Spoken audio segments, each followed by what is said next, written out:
Olá, como vocês estão? Hoje nós temos uma programação totalmente especial aqui no Ilha de Luz. Nós vamos conversar com esse grande espírita, esse amigo de luz, que é o Bruno Tavares.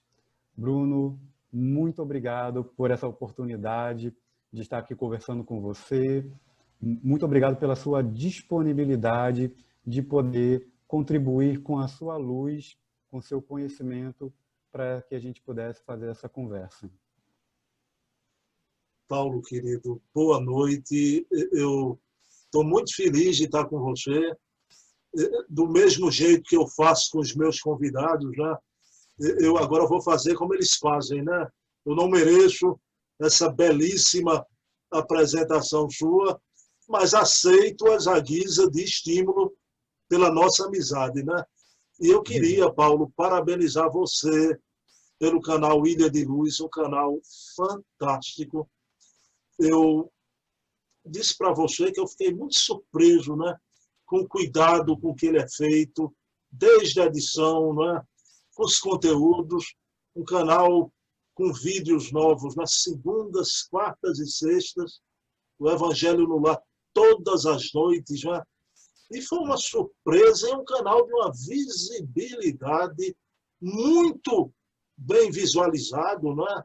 Cada vídeo é uma coisa impressionante, o chat participativo, né? Então você está de parabéns, realmente, e o título muito a propósito, né? É uma ilha de luz. Parabéns, viu, meu amigo?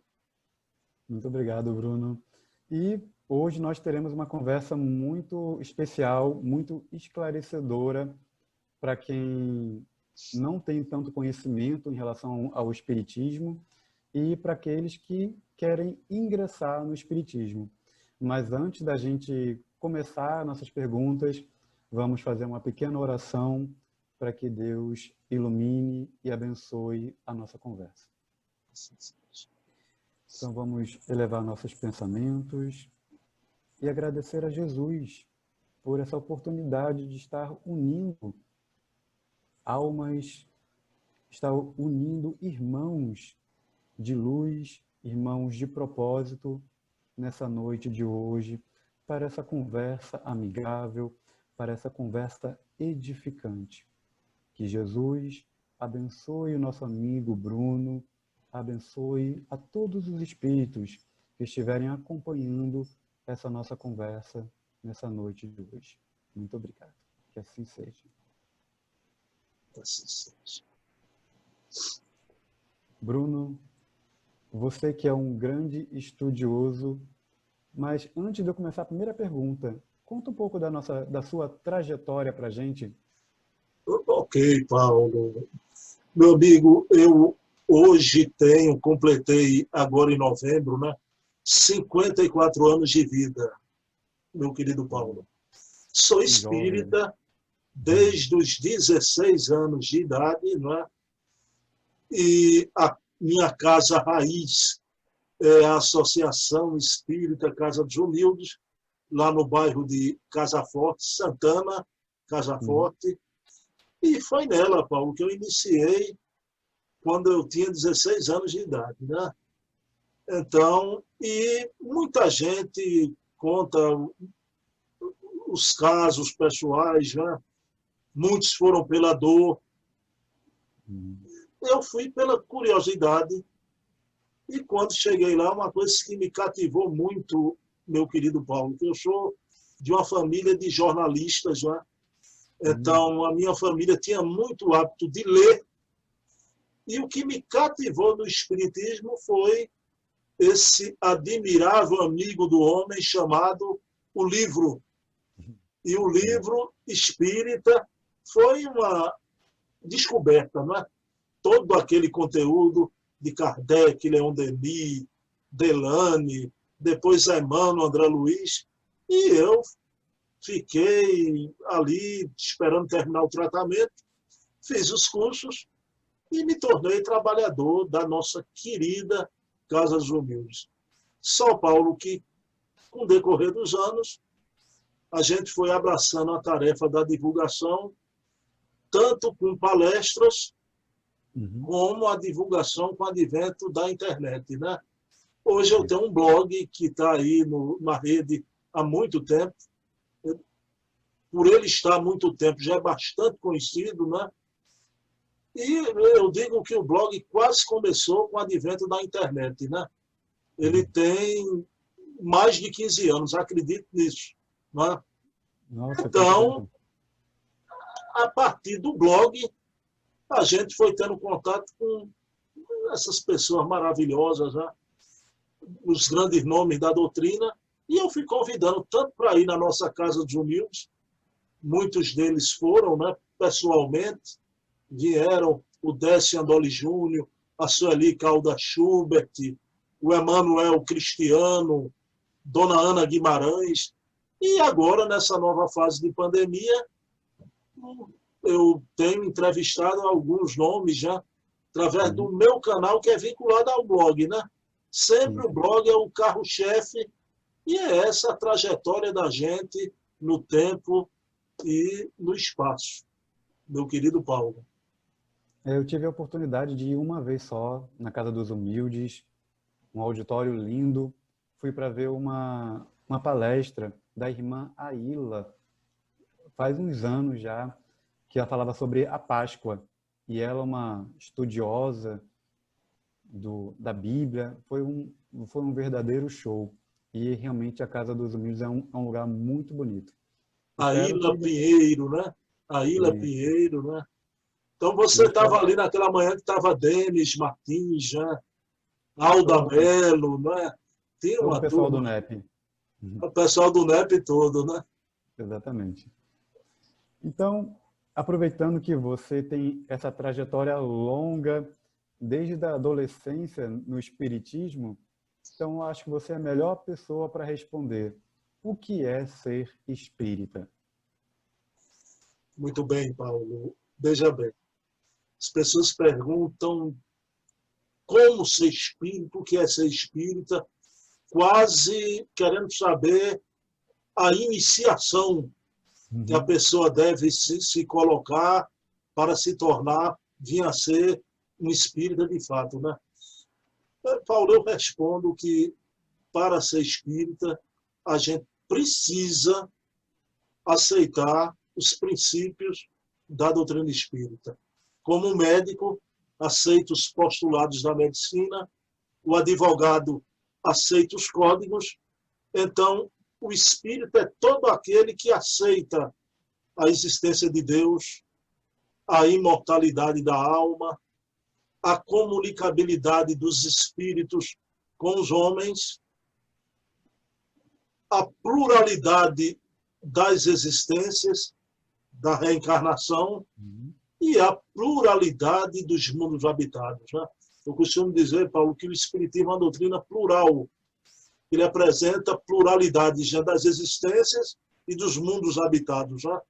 Pela pluralidade das existências, você se situa na vida e pela pluralidade dos mundos habitados, você se situa no universo, né? Então, esses 5 princípios básicos, Deus, imortalidade, comunicabilidade, reencarnação e mundos habitados, você aceitando esses princípios, você é de fato um espírita.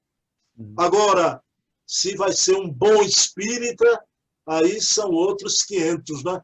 Aí vamos ver a nossa trajetória. E se alguém chegasse para você hoje e falasse assim, Bruno, quero ser espírita, por onde eu devo começar? Bom, aí veja bem, por onde começar o ABC do espiritismo, né? Paulo, aquela coisa que é redundante, né? Comece pelo começo. Não há outro caminho, começar pelas obras de Allan Kardec, né?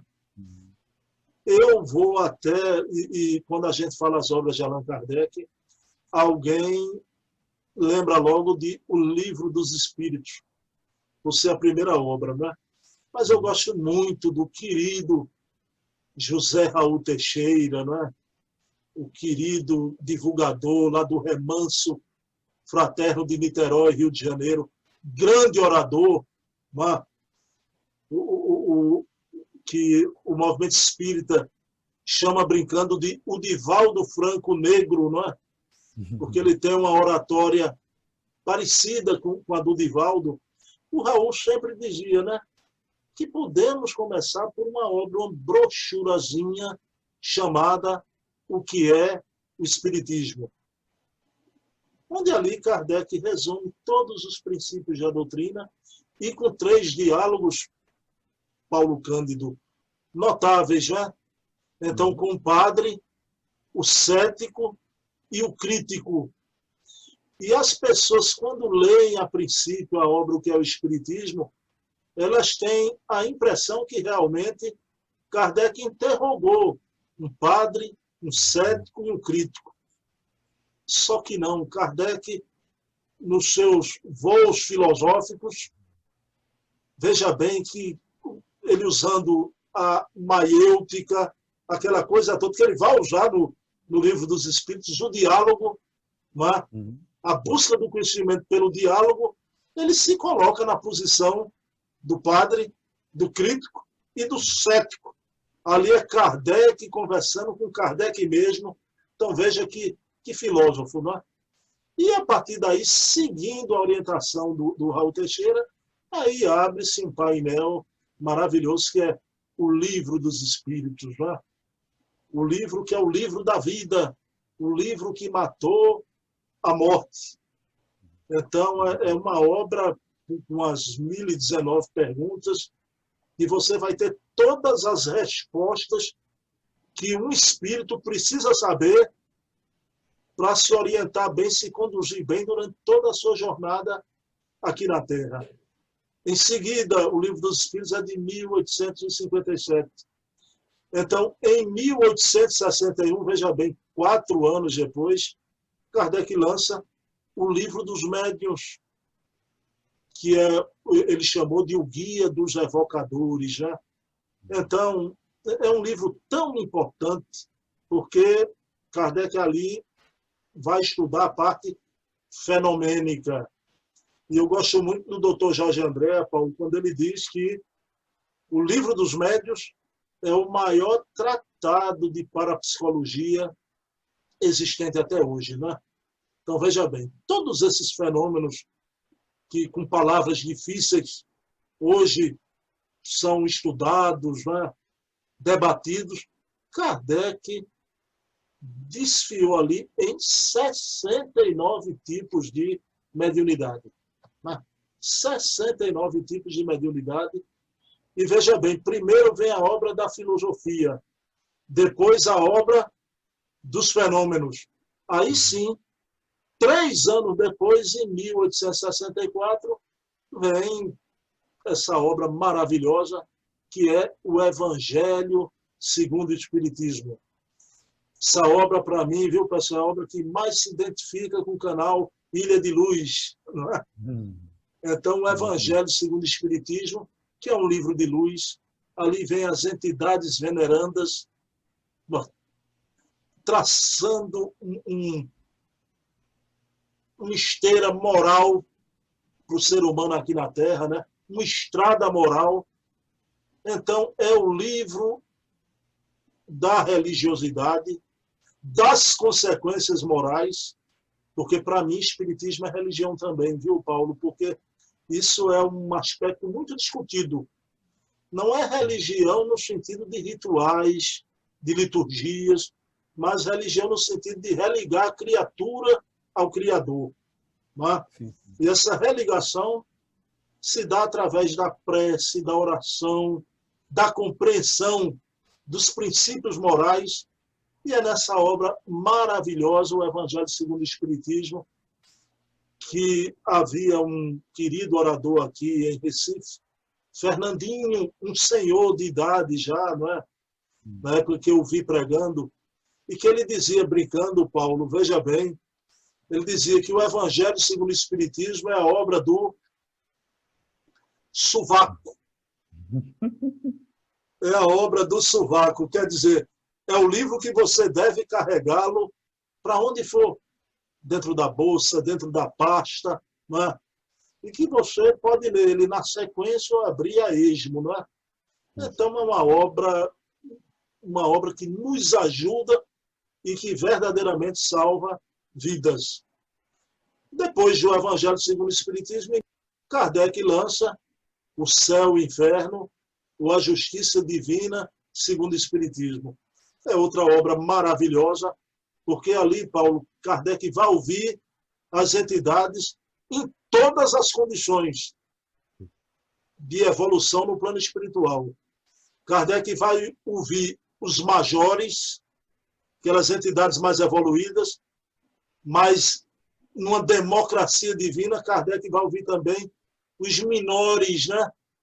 Aqueles menorzinhos do sofrimento, criminosos, suicidas. Isso em Kardec é notável, né? Então, ali, porque Kardec aponta para você conhecer um país ou uma cidade, você não só vai nos bairros nobres, mas você tem que ir também para conhecer bem esse país, essa cidade, e na periferia. A periferia no plano espiritual, no caso, as regiões de dor, de sofrimento, sempre transitória, aqueles espíritos não estão ali eternamente, e depois vão continuar sua trajetória evolutiva. É um livro importantíssimo, porque, Paulo, com os bons aprendemos o bem. Com os maus aprendemos a não errar na sua dor e no seu sofrimento. E quando eu digo os maus, são os nossos irmãos naquela condição temporária, porque nenhum espírito está fadado ao mal essencialmente, não é? E por último vem 1865, né? Em 1868, vem essa obra de coroamento. Veja bem, Paulo, a importância dessa obra, ela é a cúpula, a obra de coroamento da doutrina, que é a Gênese, os milagres e as predições segundo o Espiritismo, né? Uma obra de importância tão grande, porque ela faz a ligação da espiritualidade com a ciência. E por isso os espíritos trouxeram ela como a cúpula, coroando todo esse edifício que Kardec sistematizou aqui na Terra, e é uma obra de uma importância, por isso sempre foi, nos dois planos da vida, uma obra muito visada. Mas, graças a Deus, hoje ela está aí, né? Então, são 5 tochas acesas, Paulo Cândido, né? Iluminando a humanidade. O Livro dos Espíritos, o Livro dos Médios, o Evangelho segundo o Espiritismo, o Céu e o Inferno e a Gênese. Mas eu queria, começando pelo começo, não deixem também de conhecer a Revista Espírita de Allan Kardec, tá? Que também ali era a ata do Espiritismo, era Kardec trazendo fatos do movimento espírita, através dos seus médios, conversando com a espiritualidade sobre os diversos assuntos da ciência, da arte, da sociologia. Então, com espíritos de todas as ordens do plano espiritual. Então, e a Revista Espírita, Paulo, foi de 1858 até o ano que Kardec desencarna, 1869. São 12 volumes. Então, só aí, veja bem, Kardec traz 5 obras fundamentais. Paulo, deixa eu dizer uma curiosidade, isso é uma coisa muito minha, viu? Você sabia que na época de Kardec não havia, lá na França, essa definição de codificação, né? Em nenhum momento você vê na história do Espiritismo na França, isso foi quando o Espiritismo veio aqui para o Brasil, né? Então, por isso que eu chamo as 5 obras fundamentais, né? E a coleção da Revista Espírita, isso tudo é um começo, né? Um tapete vermelho para quem quer começar. E depois, quando você começa a ler Kardec, aí sim você vai ter uma facilidade para entender André Luiz, né? Para entender Emmanuel, esses espíritos maravilhosos, né? E outros tantos, né? Humberto de Campos, e por aí vai. Mas a gente deve começar, sim, por Allan Kardec. As obras de Allan Kardec são maravilhosas, realmente é a base do Espiritismo. Eu gosto muito da segunda parte do livro Céu e Inferno, aquelas histórias, né, das entrevistas dele com as evocações. São exemplos do que realmente acontece com aqueles espíritos mais felizes, com aqueles menos infelizes, como você falou, a periferia. E a gente até mesmo está mais próximo da periferia do que Pois é, daqueles outros, pois é. não é? Ô E Paulo, uma das reuniões que eu mais gostava de fazer, eu vou citar porque foi lá que eu e Paulo, a gente se conheceu.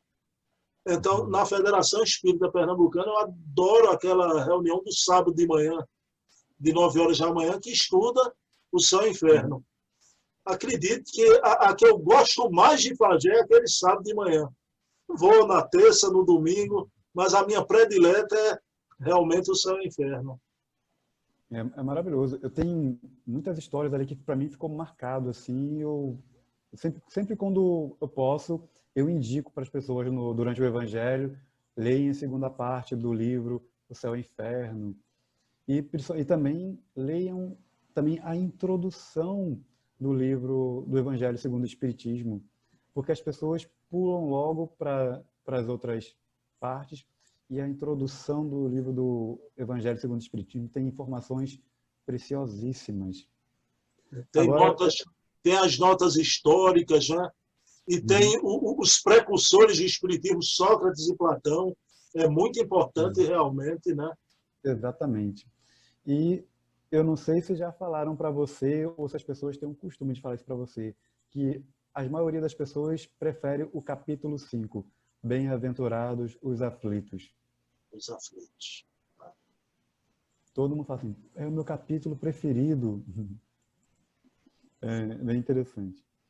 É o capítulo 5 e o capítulo 28 são aqueles modelos de prece que Kardec traz já, e também quem tem dificuldade em orar, em fazer prece, vá para aqueles modelos que Kardec coloca ali, que são uma maravilha, né?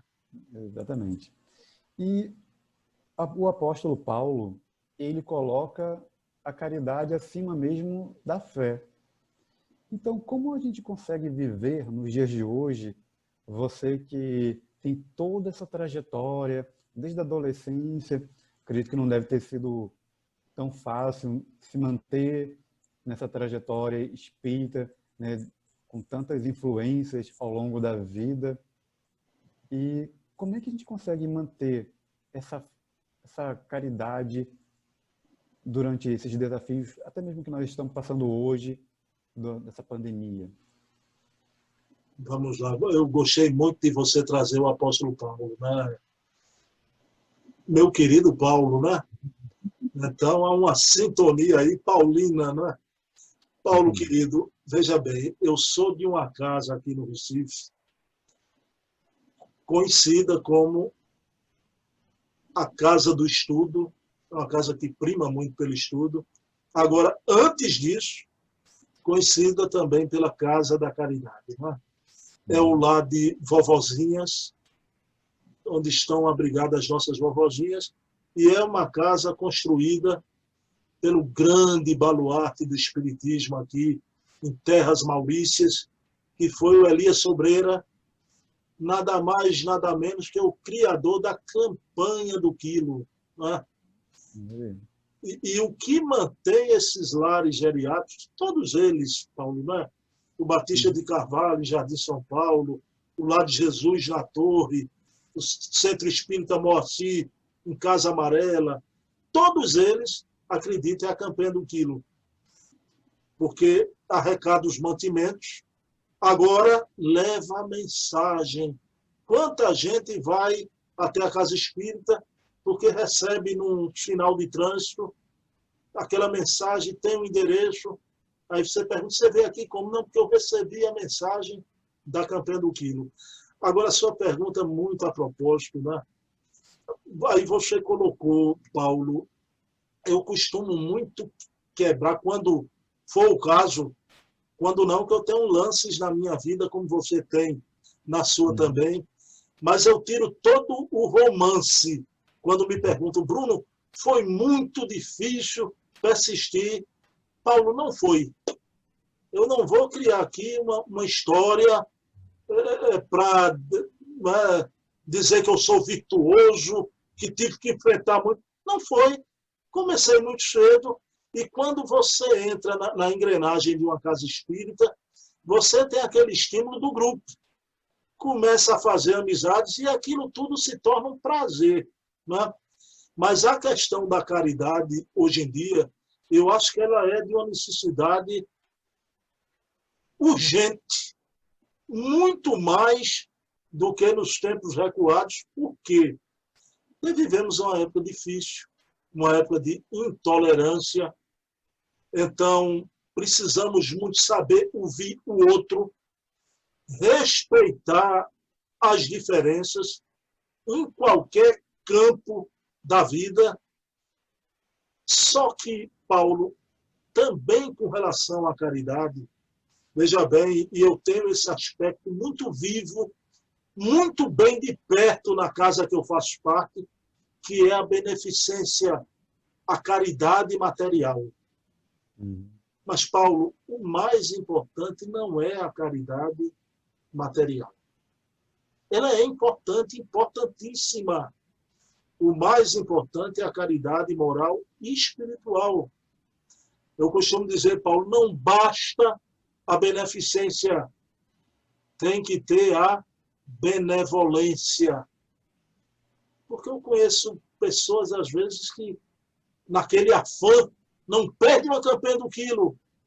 Agora, são pessoas péssimas para a vida privada. Né? Então, vejam bem, intolerantes, agressivas, mas quando estão no trabalho da caridade, né? Então veste aquele modelito do espírita caridoso. Né? Então, não basta a beneficência, tem que ter a benevolência. Agora, claro, né? Tendo-se a benevolência, não custa nada fazer a beneficência, porque a fome, o frio, a sede está presente na nossa sociedade também. Né? Bastante. E dentre as várias formas de caridade, a gente tem também uma caridade que é tão pouco valorizada. Eu vou dar um exemplo aqui. Né? Quando eu entro no canal Ilha de Luz, aquilo tudo tão bem editado. Né? Então, veja bem, você constrói realmente um templo ali dentro. Templo no sentido da palavra, naquele local de reunião. Então, tudo aquilo demanda tempo. Né? Como as minhas coisas também, eu gosto, Paulo, de fazer, sigo o seu modelo, viu? De fazer as coisas bem feitas, pelo menos o máximo que a gente pode. Aquilo demanda tempo. Paulo escolhe as imagens, escolhe os textos, né? Faz as edições. O que é que eu quero dizer com isso? Existe outro tipo de caridade que precisa ser valorizado, que é a caridade pedagógica. Veja bem, essas nossas irmãs e irmãos que eu respeito muito, que vão levar a palavra, e eu vejo muitas pessoas colocarem a pecha no orador espírita como o sujeito vaidoso, porque vai falar, é o showman, né? Pessoal, essas senhoras e esses senhores, a maioria são casados, Paulo, né? São pessoas casadas que chegam depois de um dia de trabalho, termina a sua ceia, vai ali estudar, já cansado, com a vista cansada, preparar um roteiro, quando muitas vezes quem faz a beneficência vai no sentido da festa. Chega ali, oi, turma, todo mundo junto, que alegria, vamos sair para a rua, volta aquele congraçamento, e aquilo ali é 1, 2 horinhas. Esse sentido da caridade pedagógica é permanente, silenciosa, ninguém vê, e ainda ela é alvo de críticas. Já. Eu estou querendo trazer aqui esses dois componentes, querido Paulo, da caridade material e moral, como eu falei, a beneficência e a benevolência, e esse outro aspecto também da caridade material e da caridade pedagógica, porque a mensagem espírita, a palavra caridade quer dizer caro, carinho, carinhar. Então, eu respeito todo aquele que, com carinho, faz alguma coisa pelo ideal espírita, né? Faz alguma coisa, se for de verdade, com carinho, com amor, está num bom caminho, não é? Então, a caridade, eu acho que nunca foi tão necessária como nos dias de hoje, de tanta intolerância, né? E, principalmente, a caridade espírita. As pessoas estão sedentas, os jovens, como você colocou, o capítulo 5, você vê a juventude hoje com depressão, nunca houve tantos suicídios entre a juventude. Então, essa mensagem tem que chegar, e tem que chegar como, Paulo? Com caro, carinho, carinhar. O consolador. A gente tem que abraçar, umedecer o coração. Né? Então, veja bem, por isso que eu digo, o Espiritismo é uma doutrina completa. Porque ela entra aqui, vem para aqui e termina aqui. Né? Então, é a doutrina realmente, por isso que Kardec, com muita sabedoria, colocou no frontispício, né? Fora da caridade não há salvação.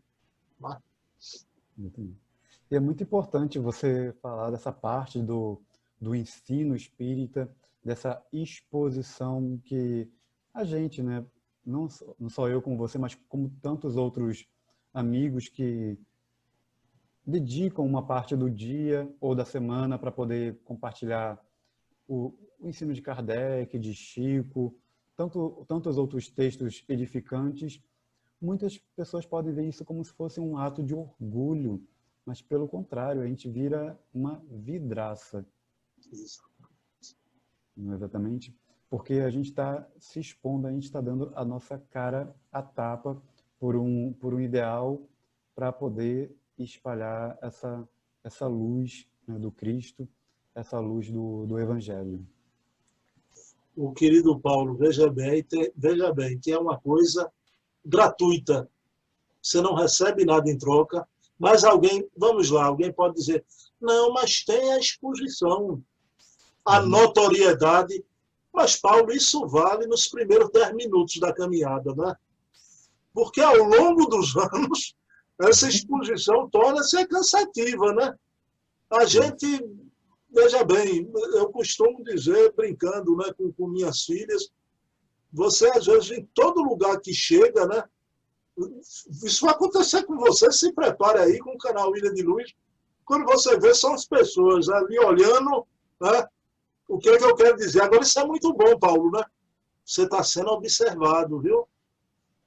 Muito cuidado com a tua conduta, que ela é o único evangelho que o teu irmão lê, né? Mas até isso, você não ganha nada e a notoriedade, você se expõe. Mas é uma exposição, hoje, muito mais fácil do que esses amigos que você falou aí, o apóstolo Paulo. Antigamente eram as arenas, os leões, meu querido Paulo, não é? Essa exposição da gente hoje é tranquila. Agora, essas arenas e os leões não estão fora, estão dentro da gente. A gente precisa domar esse corcel, né? Esses leões interiores já. Exatamente. E a arena mudou apenas de lugar, né? Ela saiu do espaço físico e foi para o digital. Né? Porque nós somos jogados aos leões. Você vê as redes sociais aí, né? Exatamente. E continuando falando sobre Paulo, né? Saulo operou uma reforma íntima profunda na vida dele. Ele mudou praticamente da água para o vinho. Nós podemos usar Saulo como uma referência, uma inspiração para a nossa reforma íntima nos dias de hoje? Completamente. Que pergunta feliz. Paulo, né? Eu acho que ele é a grande referência nesse capítulo da reforma íntima, não é? Que a gente precisa matar o homem velho e fazer nascer o homem novo. E sempre você observe isso em mim, viu, Paulo? Eu gosto sempre da coisa holística, não é? Então, que abrange todos os campos. Essa reforma íntima do Paulo, matar o homem velho na estrada de Damasco, não é? Então, quando ele tem aquele encontro com Jesus, e você preste atenção, ele caiu do cavalo, porque para encontrar Jesus não era para ficar em pé, tinha que ser de joelhos, né? E naquele momento, Paulo era muito inteligente, ele percebeu num átimo que estava ali, diante daquela majestade, que era verdade realmente tudo que falavam de Jesus. Saulo, Saulo, por que me persegues? Né? Quem sou, Senhor? Sou Jesus a quem tu persegues. E por que Jesus vai buscar Saulo, meu querido Paulo? Porque nenhum ali tinha as condições que ele tinha. Aquele espírito valoroso. Tanto que quando Estevão vai desencarnar, nos braços da sua querida irmã Abigail, ele diz a ela, né? Abigail, se Paulo faz isso tudo por Moisés, naquele fanatismo, né? Imagine quando ele descobria Jesus. E dito e feito, o Estevão hoje seria um bom psicólogo, se reencarnasse ou se reencarnou, né? Dito e feito, o querido apóstolo dos gentios, ele rompe e usa todo aquele seu lado, né, impulsivo, tanto que Emmanuel diz, né? O querido Emmanuel, aquele homem louco de paixão pelo Evangelho de Jesus, né? Com sua força, né? Então, com aquela disposição de caráter, e ele rompe. Mas o que eu quero dizer com isso? Eu acredito que tem naturezas, e eu conheci ao longo da vida, meu querido Paulo, amigos que chegaram na casa humilde envolvidos com a droga, com os vícios de qualquer jaez, fumo, bebida, né, sexolatria, que rompem de forma violenta com o seu passado, como Paulo fez. Mas eu acredito também, aí vem a coisa holística, viu, Paulo? Eu acredito naquele chamado que Kardec tão bem coloca, né? Dessa reforma íntima, quando Kardec diz: o verdadeiro espírito é aquele que luta hoje para ser melhor do que ontem, amanhã melhor do que hoje. Aí já vem a reforma íntima paulatina, aquela imperceptível que as multidões não veem, só você e Jesus, né? Mas que ela vai se elaborando no cotidiano, no dia a dia. Então, veja bem, essa luta pela transformação moral, e que não vai ser hoje e de um salto para a maioria, porque a nossa produção no caminho do bem, meu querido Paulo, ela é muito pouca se a gente olhar nossas outras reencarnações. Né? Hoje eu costumo dizer, somos poços de águas claras. Né? Paulo está me olhando aqui, só vê a superfície, né? E eu também. Basta uma varinha, Paulo, né? Na nossa superfície, uma varinha nesse poço de água clara para vir os detritos do passado. Né? Então, nossa produção ainda é uma ilha de luz, não é? É uma nesgazinha que a gente está tentando, né? E aí vem o que Kardec coloca, é a luta da transformação moral para ser hoje melhor do que ontem. E eu acredito em todos. Quem está nessa caminhada, às vezes as pessoas me dizem, né? Mas fulano, você acha que ele está melhor? Eu digo, acho. Você se lembra, o Chico Xavier, conversando com os amigos, estava numa briga no centro que eles estavam construindo, o querido patrão do Chico, Rômulo Joviano, com Arnaldo Rocha, né? E só faltavam se matar por causa de uma parede no centro, né? Aí o pessoal chegou, mas Chico, todo mundo chocado, porque o espírito é assim, né, Paulo? Então, é todo mundo chocado. Meu Deus do céu. Aí o Chico riu e disse, olha, a situação já foi muito pior. O doutor Rômulo fazia parte do grupo do senador Públio Lentulus, né? Do Públio Lentulus. E o Naldinho fazia parte do grupo do André de Gioras. O André de Gioras sequestrou o filho do Públio Lentulus lá em Ador Milano, né?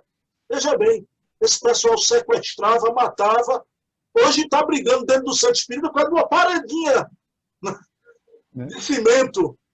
Evoluíram muito. Né? Muito, muito. Então, quando eu vejo alguém brigar dentro de casa espírita, eu faço muita palestra por aí, viu, Paulo? O pessoal diz, fulano não se dá com fulano. Eu digo, deixa eles brigarem em paz, né? Ainda bom que estão brigando dentro da casa espírita, né? Seu ponto de vista para melhorar a casa espírita. Então é isso, essa é a luta nossa do homem velho, que ainda viceja, né? Se faz presente, mas a gente está se transformando, né? A natureza não dá saltos. Agora, num primeiro momento, naquele campo de sofrimento mais pesado, realmente tem que ter uma ruptura, como foi com Paulo, né? A ruptura de quebrar as algemas. Agora, depois sim, essa construção vem com o tempo, né? Com o tempo e com as reencarnações. Exatamente. E aproveitando esse tema da reforma íntima, quem quiser começar essa reforma íntima, quais são as suas dicas para a pessoa começar da forma correta a reforma íntima? Paulo, eu vou colocar uma coisa para você que eu vejo muito também no nosso movimento espírita, mas não só no movimento espírita, na vida, né? O que fazer para começar essa reforma íntima, né? Deixar de ser um analista e passar a ser um ativista, tá? Em qualquer campo da vida, mas a gente está falando aqui no campo espírita. Por quê? Porque é impressionante a capacidade de análise que todos nós temos. A gente analisa uma situação, um problema, da política, da sociedade, das nações, das pessoas. Então a gente analisa no instante. Agora, poucos se dispõem a mudar o status quo, aquela situação dificultosa, né? Exatamente. Então você ficar no sofá analisando tudo e com soluções teóricas, então precisa se engajar em qualquer ideal. Eu conversava antes com você, sabemos que tem ideais maravilhosos, como o ideal budista, né? Então, qualquer ideal de os alcoólicos anônimos, né? Então, os Rotary Clubs, né? Então, você precisa ser um ativista do bem, do ideal, realmente se engajar. E eu não vejo, Paulo, no momento do nosso mundo, um local com tanta possibilidade de engajamento como a Casa Espírita, nos seus diversos departamentos. Quem abre a boca e diz que não tem como, né? Eu queria fazer o bem, mas eu sou tão pequenininho. Tem gente que diz, né? Eu sou tão humilde. Eu costumo dizer, humilde não, você é preguiçoso, não é? Porque humilde é aquele que faz qualquer tarefa e não se envaidece. Então a gente é muito coitadinho, a gente não se acha capaz de nada. Temos que ser um ativista no bem. Então a tua pergunta, como fazer para começar essa reforma íntima? Vamos parar de analisar essa capacidade de análise que a gente tem, fantástica, e vamos nos engajar em alguma coisa para mudar de fato a geopolítica do bairro, da cidade, da nação, mas mudar a geopolítica dos nossos corações, né? A geopolítica onde a gente foi plantado aquele ditado que é o querido Anatole France, o grande francês, quando ele diz, né? Onde Deus lhe plantou, floresça. Floresça. É menos conversa e mais ação, não é? Pronto, você disse tudo aí, né? Menos teoria e mais praxis. Juntar filosofia ao cabo da enxada. Né? Exatamente.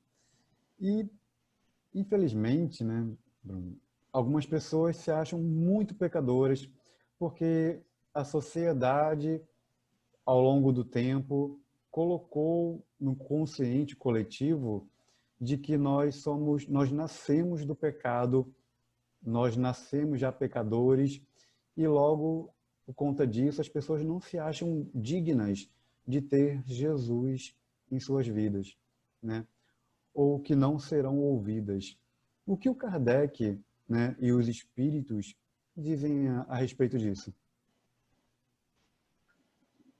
Que coisa boa. Você está fazendo as perguntas no campo da reforma íntima, perguntas maravilhosas, Paulo. Veja bem. Chico Xavier falava a respeito de uma pessoa, por exemplo, que quer aplicar o passe na casa espírita. E veja bem o que é que o Chico dizia, né? Ninguém é tão ruim que não possa dar um passo. E ninguém é tão bom que não precise receber um passo, né? Eu quero tomar como ponto de partida isso. Ninguém é tão ruim que não possa dar um passo, no seguinte sentido: ninguém é tão ruim que não possa fazer o bem. Vou trazer um exemplo aqui, que eu não sei quem é o maior. Se esse exemplo que eu vou dar agora é o apóstolo Paulo. Eu acho que você já está adivinhando, né? Então, veja bem, essa coisa do eu sou pecador, se você soubesse minha vida pregressa nessa encarnação, o que eu fiz, e o que é que você diz a essa pessoa? Carrega a tua cruz e não olha para trás. Né? Carrega a tua cruz e segue, não olha para trás. O que importa é o novo caminho de agora em diante. E o maior exemplo de todos foi Maria de Magdala. Né? Tanto que ela era um poço de lama, de podridão, Paulo. E a semelhança do apóstolo Paulo, né? Numa reencarnação, ela saiu da lama para a luz. Veja bem, também quando encontra Jesus. Rabi Maria. Aí ela, me conhece, Senhor? Eu conheço a todas as minhas ovelhas. Né? Ela, mas Senhor, eu sou uma, ela ia dizer, meretriz, proxaneta, prostituta.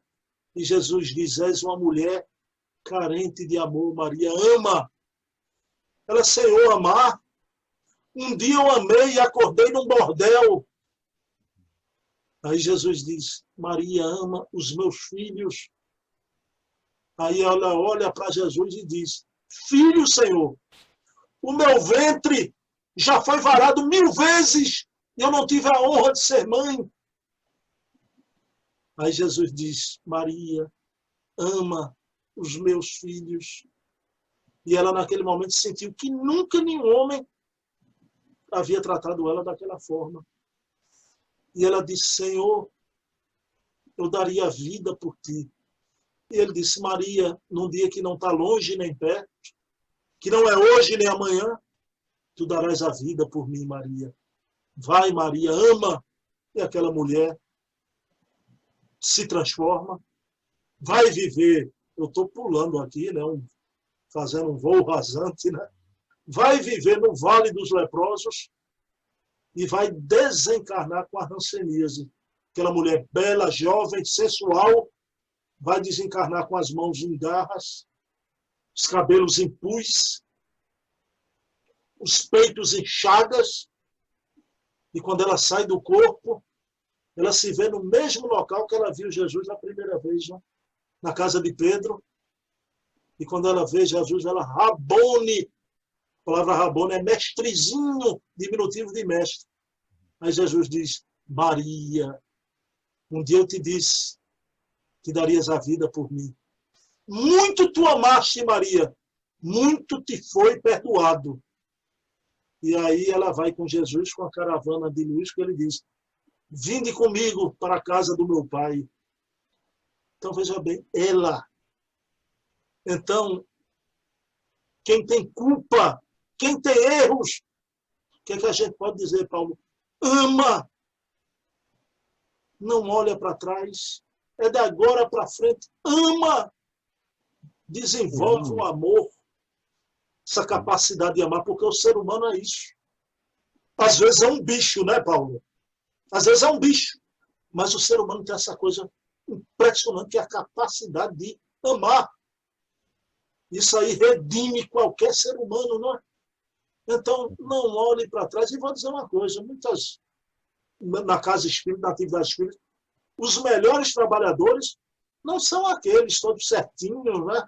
São aqueles que tiveram uma vida de dificuldade, de sofrimento, de peso na consciência, e que por isso mesmo já conhecem o caminho, então são solidários, né? Então recebe o semelhante com amor impressionante, né? Então não olha para trás. Essa coisa de não deixa para ficar feito. Não, sou muito. Não, quem sou eu para fazer? Sou muito humilde. Não é não. E muito cuidado com essa coisa. Não, eu sou culpado, quem sou eu? Então, é a síndrome do coitadinho, porque tem gente que adora ser eterna vítima, né? Eterna vítima. O coitadinho, muito culpado, cheio de mazelas, né? Mas Jesus convida, como convidou Miriam, né? A convertida. Tudo bem, Bruno. Por mim, a gente passaria a noite toda conversando, porque eu sei que você tem você tem um conhecimento absurdo de livro, você é um estudioso, e por mim, eu sei que também pelo pessoal que vai acompanhar aqui no Ilha de Luz e também no seu canal, gostaria de ver você falando durante horas, horas, horas, porque quem já acompanhou uma palestra sua sabe da energia, da sua entrega quando está palestrando. Então, eu queria que você deixasse uma mensagem final para quem vai acompanhar essa entrevista maravilhosa no canal Ilha de Luz e no seu canal. Fecha aí com chave de ouro. Então, meu querido Paulo, a mensagem final que a gente deixa, né? Novamente, nesse momento que a gente vive, na contemporaneidade, né? Um momento impressionante, onde parece que não existe a verdade, né? Existe a verdade e as narrativas. E não estou falando isso, eu não sou em campo ideológico nenhum, viu, Paulo? Nem à esquerda, nem à direita. Eu costumo dizer que eu não sou manco. Agora, quando a gente vê essa polarização em tudo das opiniões, entrando nos arraiais espíritas, né? A gente vê, ultimamente, isso tem acontecido, né? Então, pessoal, a hora é grave, né? Estamos no bojo da hora profética. E Jesus, quando previu esse momento da grande tribulação da terra, Jesus fez uma afirmativa de uma coisa que a gente falou muito na noite de hoje, Paulo, né? Que a caridade de muitos esfriaria, até mesmo dos escolhidos, né? Porque quando a gente vê tanta guerra, tanta dor, tanta intolerância, a gente tende a voltar-se para dentro de si mesmo, né? Para o nosso interior, e a gente não quer mais se expor, abraçar, mas é o contrário, né? Então, precisamos, tudo o que fazíamos até agora, precisamos fazer mais. Está cansado? Trabalhe mais no bem. Né? Precisamos, porque é o momento da transformação da Terra. Isso aqui não é um piquenique, é a hora profética, a hora da grande transição para um mundo novo, mas esse mundo vai ser construído por nós. Então, possamos exemplificar com a tolerância, como eu disse, a benevolência, não é? Que a gente possa Eu gostei muito do eu entrevistando minha querida amiga, feito você está fazendo comigo, Valéria Pessoa, disse uma coisa que eu achei tão bonitinho, né? Aqui ninguém solta a mão de ninguém, né? Então vamos juntos, né? E junto com a espiritualidade amiga, porque como dizia o querido Leopoldo Machado, né? Eles virão os espíritos de luzes, né? Do sul e do norte. E essa marcha ninguém poderá deter. Porque se eles não temem a morte, a quem é que nós vamos temer? Então, ó morte, onde está teu arguilhão? Eu e você, Paulo, a gente é imorrível, imatável, inassassinável. Se vencemos a morte, vamos temer o quê? Então vamos junto com amor, com coragem e com união. Precisamos estar unidos, não desunidos por essas coisas do século, né? Essas ideias dos séculos que vão passar como aluvião, né? Então, meu querido Paulo, olha, eu que agradeço, viu? Saiba que a honra foi minha. Você sabe que eu sou, de vez em quando eu apareço lá no canal, deixo um rastrozinho lá, não é? E eu admiro muito esse contato com você, foi muito bom. E vou deixar no meu canal, na descrição, o link e sempre o trabalho de Paulo, segunda, quarta e sexta, sempre um vídeo novo, né? O Evangelho no Lar, com uma maravilha. Eu entrei até hoje lá no chat, ele antes de me entrevistar aqui, fez um Evangelho, né? E você vê gente de várias partes do mundo lá no chat de Paulo, né? Do Canadá, moça que fez o exórdio lá do Rio de Janeiro, a Úrsula, muito bonito o exórdio, né? Então, meu amigo, eu desejo para você, de coração, que você continue nessa estrada, viu? E parabéns. Muito obrigado, Bruno. Para mim a honra foi toda minha, né? Eu vi logo a oportunidade de poder conversar com você, porque a gente pudesse compartilhar essa luz, compartilhar todo esse ensinamento que você tem. Eu tive o privilégio de ver você pessoalmente alguns anos atrás na Casa do Caminho e depois lá na Federação Espírita Pernambucana. E quando o canal estava próximo de completar 1000 inscritos, eu pensei, eu tenho que fazer alguma coisa especial. Aí eu falei, eu vou convidar Bruno para uma conversa, para a gente comemorar em alto estilo essa meta, né? Essa primeira meta de 1000 inscritos. E você foi muito carinhoso, muito solícito, falou, aceitou logo de primeira, só faltava a gente acertar a agenda. Uma pessoa muito concorrida, um espírito de luz desse é muito concorrido. Então, ainda Como eu bem disse a que... você, viu, Paulo? Espírito iluminado, olha. A luz bate direto aqui. Então, Bruno, muito obrigado por todo esse conhecimento, essa luz que você compartilhou com a gente hoje. Eu também vou deixar no link, quando for postar lá no Ilha de Luz, todos os seus links para o blog, seu canal, tudo que for possível para que as pessoas possam conhecer, até mesmo o grupo lá no Facebook, que eu vi que é abarrotado de gente. Então, muito obrigado mesmo. Jesus, continue abençoando a sua trajetória, abençoando a sua família, abençoando a Casa dos Humildes, esse trabalho magnífico que vocês fazem. E vamos agora fazer uma pequena oração para encerrar essa conversa iluminada que nós tivemos essa noite. Amado Mestre Jesus, muito obrigado pela oportunidade que me deste nessa noite de conversar com esse irmão que tem tanto para nos ensinar, tanto para nos dizer, e que hoje foi uma pequena fração do que ele tem de conhecimento. Eu sou muito grato pelo Senhor ter colocado ele no nosso caminho, nessa noite tão especial de hoje, e que esse seja apenas um primeiro encontro de muitos outros que a gente terá ao longo dessa vida e de tantas outras por toda a eternidade. Muito obrigado, Senhor, por tudo. Que assim seja. Assim seja.